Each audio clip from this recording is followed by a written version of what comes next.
Baik, selamat malam warga masyarakat Kabupaten Belu. Salam jumpa dengan saya Vicky Nahak, menyapa Bapak Ibu Saudara sekalian dalam live saya malam hari ini. Tapi sebelum saya live, saya mengajak Bapak Ibu Saudara saya sekalian, mari kita mendoakan saudara terkasih kita, Bapak Oscar Halis Serens, yang pada hari ini 40 hari mengenang kepergian beliau menghadap Tuhan Yang Maha Kuasa. Senantiasa mari kita mendoakan agar Allah Yang Maha Kuasa menerima beliau di sisi kanannya di dalam kerajaan surgawi. Bapak Ibu saudara-saudara sekalian, pada malam hari ini sedikit nanti saya menyinggung terkait dengan likurai. Tapi di sini saya hanya menggambarkan tentang kekuatan, menggambarkan tentang apa saja yang dialami oleh pemimpin saat ini. Pemimpin saat ini memiliki 4 poin. Yang pertama itu kekuatan, yang kedua kelemahan, yang ketiga ancaman, dan keempat adalah peluang. Saya tidak berbicara tentang kekuatan dan peluang, tapi saya berbicara tentang kelemahan dan ancaman. Kenapa saya bicara begitu? Saya bicara kelemahan.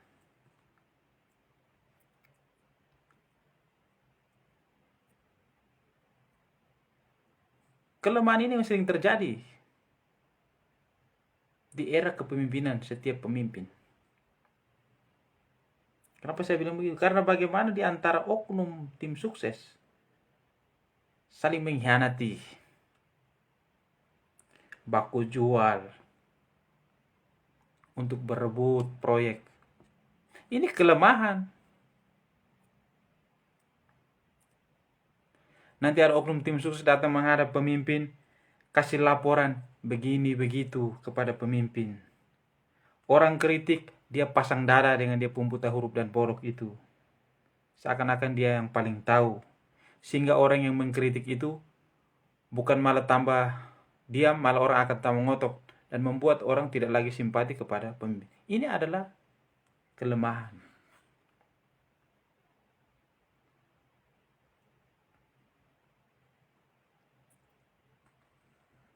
Orang promosi likurai, dia tidak terima.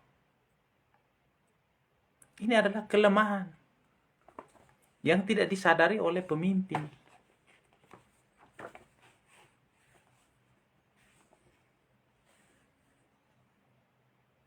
Nanti berebut-berebut, dikasih ambil, misalnya dikasihkan proyek, kerja tidak betul. Kerja tidak betul, nanti orang bilang, oh itu pemimpin punya orang. Ini adalah kelemahan yang tidak disadari oleh pemimpin.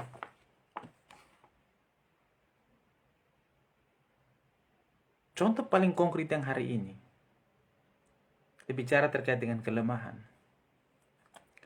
Orang pergi likurai. Orang di Belanda sana terpesona dengan apa yang dipentaskan oleh saudari-saudari kita. Orang yang menari di Belanda sana, kita di sini yang kecacing kepanasan. Giring opini ke sana kemari.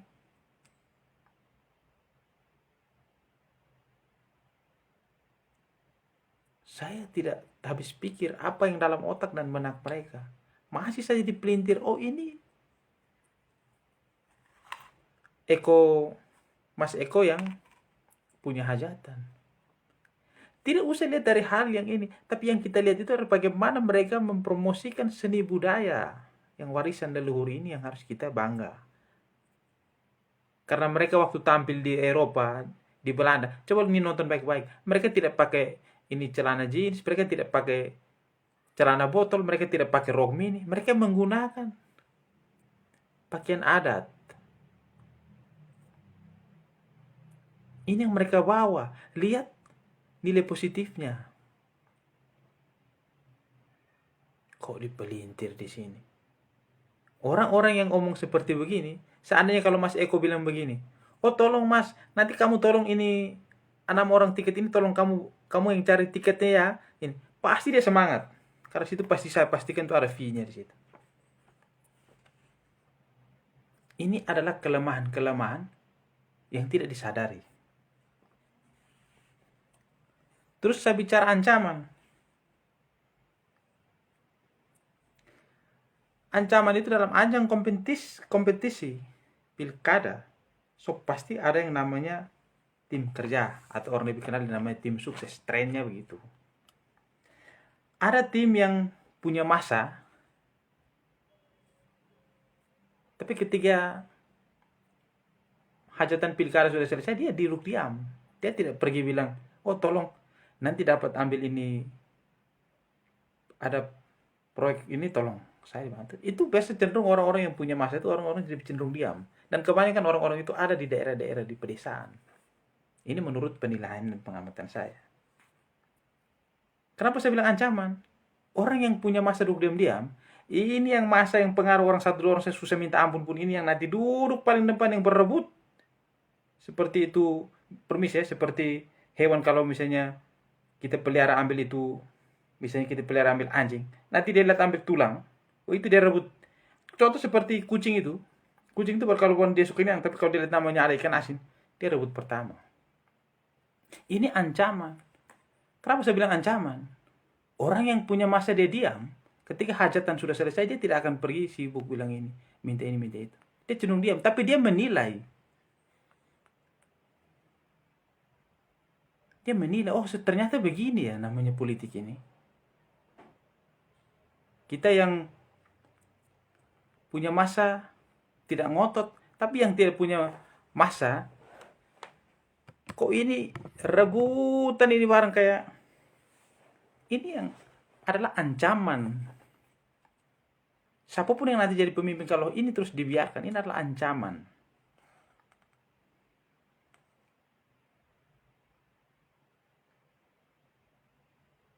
Kenapa saya bilang begitu? Saya hanya bicara tentang kelemahan dan ancaman. Ancaman sudah saya gambarkan. Kebanyakan orang yang punya masa itu dia lebih cenderung diam. Karena dia menjaga. Dia menjaga bagaimana supaya ketokohannya itu benar-benar dia masih tetap dihargai. Itu biasanya orang lebih cenderung diam. Dia lebih cenderung diam karena dia tidak suka, karena dia berpikir, oh saya punya masa, nanti tolong ini kan. Tidak. Dan ini terjadi. Hari ini saya bisa pastikan masih terjadi. Dia cenderung diam. Tapi dalam diam itu dia menilai. Kok ini satu dua orang yang pengaruh ambil kiri kanan, atau pengaruh orang dalam rumah saya tidak bisa ini? Dia yang malah ngotot mau rebut ini, rebut itu. Ini ancaman. Tanpa disadari ini adalah ancaman. Dalam setiap pemimpin itu ada 4 yang saya pelajari. 1 kekuatan, 2 kelemahan, yang ketiga ancaman, dan keempat adalah peluang. Tapi saya di sini saya berbicara hanya terkait dengan kelemahan dan ancaman. Kalau sudah ada kelemahan, pasti ada ancaman. Ancaman apa? Nanti dalam hajatan berikutnya terjadi. Kenapa saya bilang begitu?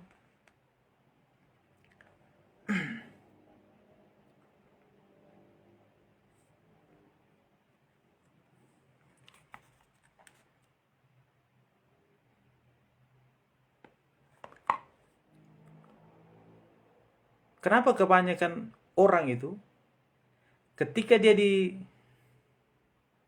dilantik, dia dipuja-puja. Tapi lama kelamaan nanti orang sudah tidak lagi simpati. Itu harus ditelusuri, itu ada. Itu karena kelemahan. Kelemahan bukan datang daripada pemimpin tersebut, kelemahan daripada oknum-oknum itu.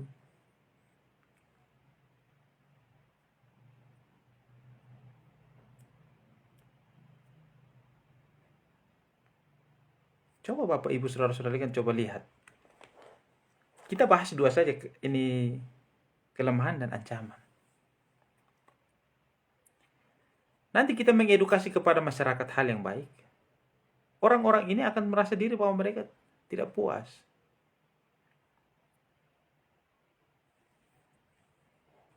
Yang lebih fatal itu adalah ancaman.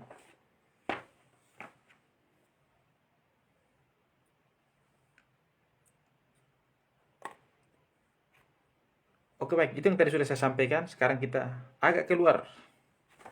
Karena Likura ini bagi saya sangat menarik. Kenapa saya bilang begitu? Orang yang menari di Belanda, kita di sini yang seperti cacing tanah itu, kalau jam 12 siang dia kena sinar matahari dan disiram pakai air panas itu, dia itu seperti apa saja tidak tahu. Ya kita seperti saat ini yang di sini.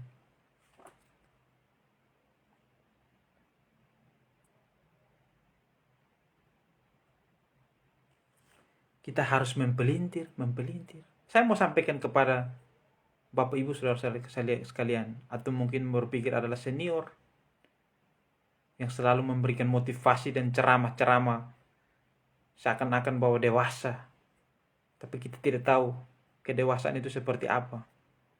Orang mau dikatakan dewasa, orang mau dikatakan bijaksana, tunjukkanlah diri itu yang lebih baik. Kenapa saya katakan begitu? Orang tampil di sana, pentas di sana, Likura dengan begitu disenangi, digemari, dan orang terhipnotis diam karena menyaksikan alunan, puisi, tarian. Kita harus bangga. Dan saya pastikan kepada kakak sekalian, orang mau berangkat ke luar negeri itu bukan hari ini dia bilang mau berangkat, dia berangkat, tidak. Kalau mau pentas begitu, ini orang sudah persiapkan dari jauh-jauh hari. Kenapa saya katakan begitu? Siapapun yang menjadi pemimpin itu melanjutkan program dari pemimpin sebelumnya. Kalau program itu bagus, itu ditingkatkan. Orang di Pemprov sana mengakui bahwa bangga karena bisa mempromosikan budaya NTT, khususnya Kabupaten Beru luar negeri. Kita yang sampai hari ini orang sudah tidak pakai yang namanya tim sukses masih seperti itu. Saya berpikir orang-orang seperti begini ini, dia takut kehilangan peran di depan pemimpin saat ini. Jadi segala cara dia lakukan. Pakai tulis acara pelese. Kami tidak pelese, kakak. Karena kami omong begini, kami bukan orang-orang yang tipe-tipe orang-orang yang merakus ambil, berebut ambil, minta tolong, tapi jual diri, kami pun harga diri, pergi jual baku tipu omong kosong banyak untuk mendapatkan sebuah pekerjaan lapangan atau PL dan segala macam. Kami tidak pada hal itu.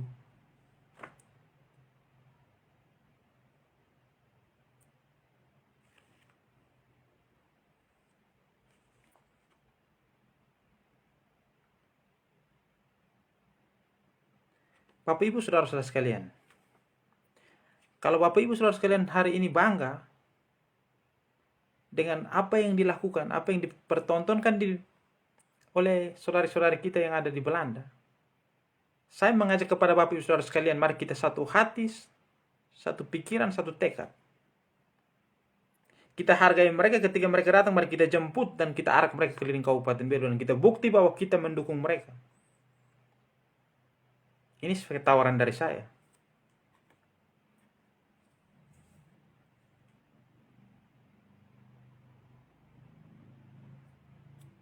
Tidak usah lagi kita berpikir lagi tentang segelintir oknum yang hari ini masih mau mengatasnamakan bahwa mereka adalah tim sukses, tim apa saya tidak tahu, tapi kita tahu kinerja mereka pada waktu suksesi pilkada itu kontribusi seperti apa juga kita juga tahu. Maka dari saya menggambarkan antara kelemahan dan ini ancaman.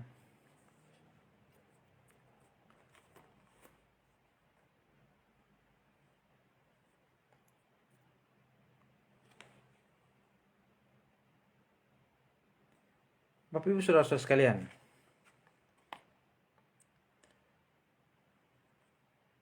sekali lagi saya sampaikan,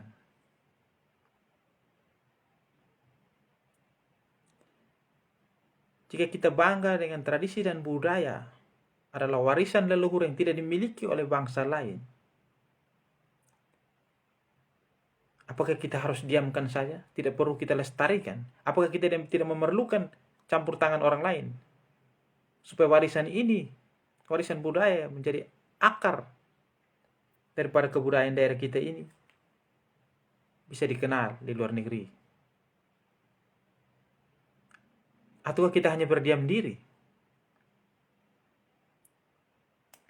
Bicara aturan. Kau saja seperti saya begini, hidup tidak dalam ini ranah birokrasi, omong aturan. Kau pun apa yang buat aturan sih?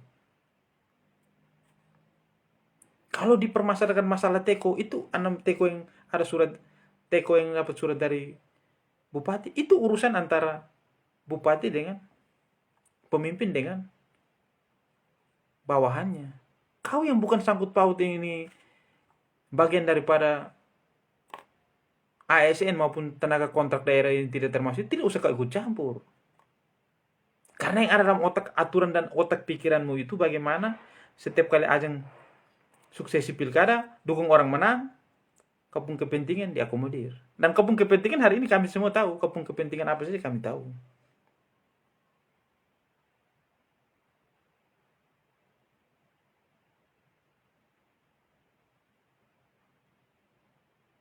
Orang yang menganggap dirinya hebat, yang tidak pernah beranjak dari posisinya hari ini, berarti dia tidak hebat. Sebab dia hanya akan berada pada sesuatu yang menguntungkan dirinya sendiri.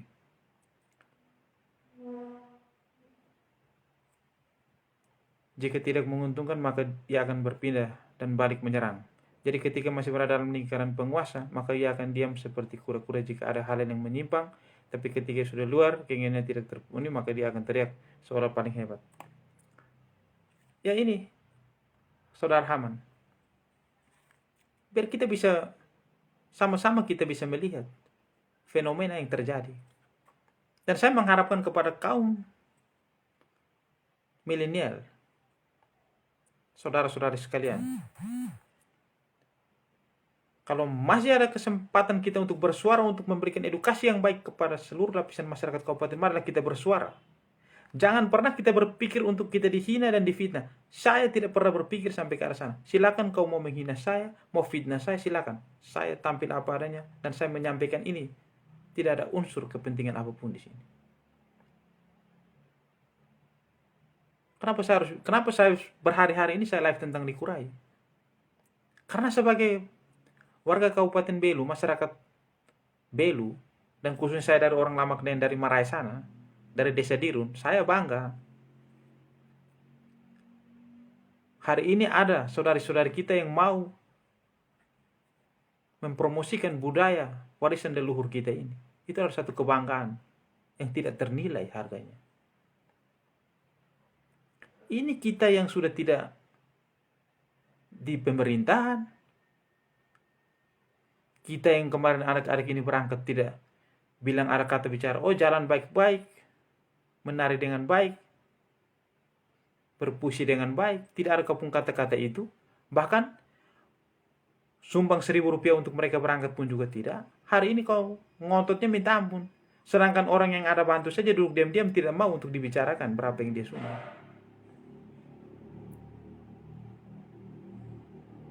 Mengakui orang lain pun kelebihan ini, saya rasa kok berat sekali ya untuk menyampaikan. Itu kata orang Meraih, kok aneh ya wong-wong iki ya. Tuh, saya tidak habis pikir.